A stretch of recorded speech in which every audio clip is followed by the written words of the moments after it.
O'zbekiston Respublikasi Soliq qo'mitasi tomonidan aholi, ayniqsa yoshlar orasida soliqqa oid bilimlarni oshirish, shu orqali namunaviy soliq to'lovlar safini kengaytirish maqsadida yurtimiz bo'ylab "Mening solig'im, yurtim istiqboli" aksiyasi o'tkazilmoqda.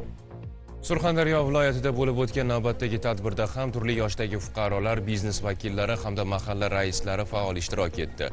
Unda soliq sohasidagi islohotlar, yangiliklar va soliq to'lashning muhim ahamiyati to'g'risida so'z yuritildi. Tafsilotlar muxbirimiz lavhasida.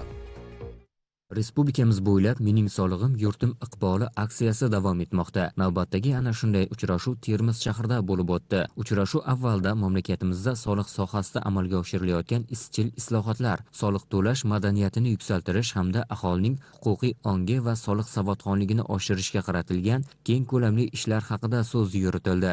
Zero ona diyorimiz ravnaqi, tinch va farovon hayotimiz barqarorligi yo'lida siz-u biz to'layotgan soliqlarning ahamiyati beqiyosdir. Soliq to'lashning konstitutsiyaviy burch ekanligini chuqur anglagan har bir ishtirokchi, ayniqsa yoshlar, soliq savodxonligiga oid qiziqarli savol-javoblarda faol ishtirok etib, o'z fikr-mulohazalarini bildirdi.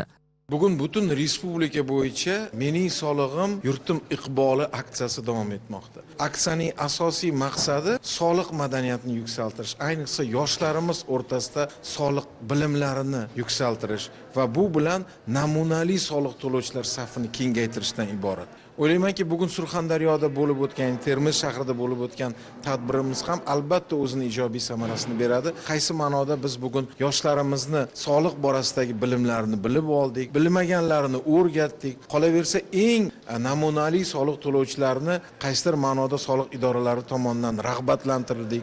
Bu ham ertaga ularni belgilangan soliqlarni o'z muddatida to'lashlarida bir turtki bo'ladi degan umiddamiz. Aksiya davomida viloyatdagi namunali tadbirkorlik subyektlari hamda mahalliy soliqlarni birinchilardan bo'lib to'liq to'lab berishni ta'minlagan mahalla raislariga tashakkurnoma va esdalik sovg'alari topshirildi.